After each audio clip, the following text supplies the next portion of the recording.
Day 2 pa lang ng PNBF Champions League ay mukhang may preview na agad ng magiging finals matapos ang showdown ng dalawa sa PVL contenders. Doon makandili katindig nilamon ng mga palo ni Van Sickelbrook. Signal versus Petrogas pang finals. Coach Shaq dinaig ang Japanese coach.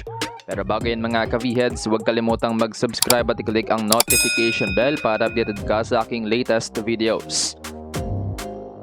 Nagbugbuga ng dalawa sa top contenders ng Premier Volleyball League matapos pasiklabin ng Signal at Petrogas ang PNBF Champions League court.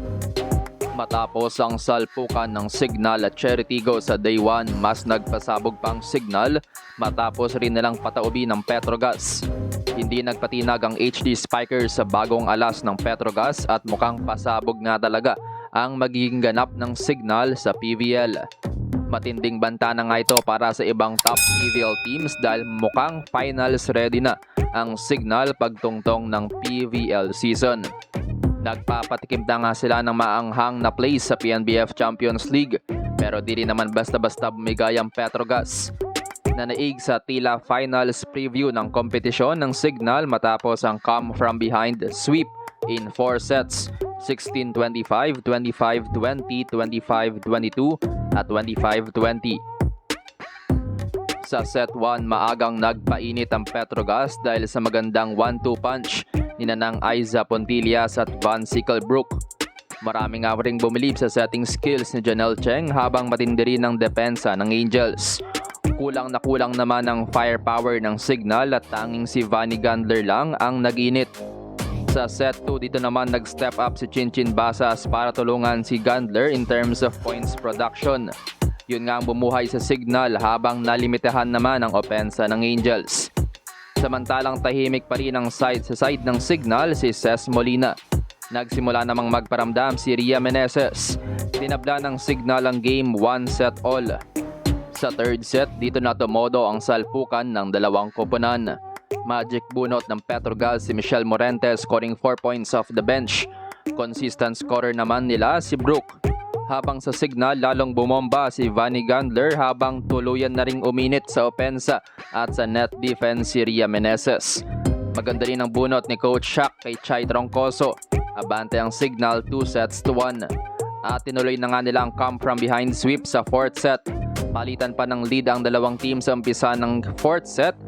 Pero natiling composed ang Signal with 5 straight points sa dulo ng set led by Ria Meneses. Kinapos na rin ng Petrogas kahit na 8 points si Brook sa set 4. Lumabas rin talaga sa sets 2, 3, and 4 na may kulang pa sa chemistry ng Petrogas at syempre yung adjustments ng koponan sa panibagong sistema. Player of the game si Don Makandili katindig matapos ang Anli Diggs at steady reception. Isa nga siya sa nagpahirap kay Brook. Top scorer naman si Vanny Gandler na may 18 attacks at Ria Meneses na may 12 attacks, 5 big blocks and 1 ace para sa 18 points. May 7 points naman si Basas at 6 points si Molina. Sa kabilang banda may 19 out of 46 attacks si Brook kasama ang isang block at isang ace. Siya nga lang ang tanging nasa double digits para sa Angels. May 7 points si Morente at 8 points naman si Chamzon. Tabla sa attacks ang dalawang koponan pero dinoble ng Signal ang blocks 8-4.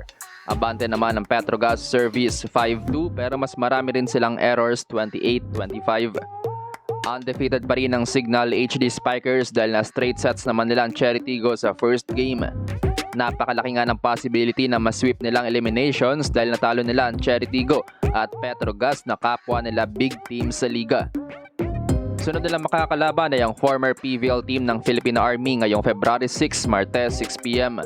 Susubukan namang mag-bounce back ng Petrogas sa February 7, Miyerkules. Laban naman sa Cheritigo 6 p.m.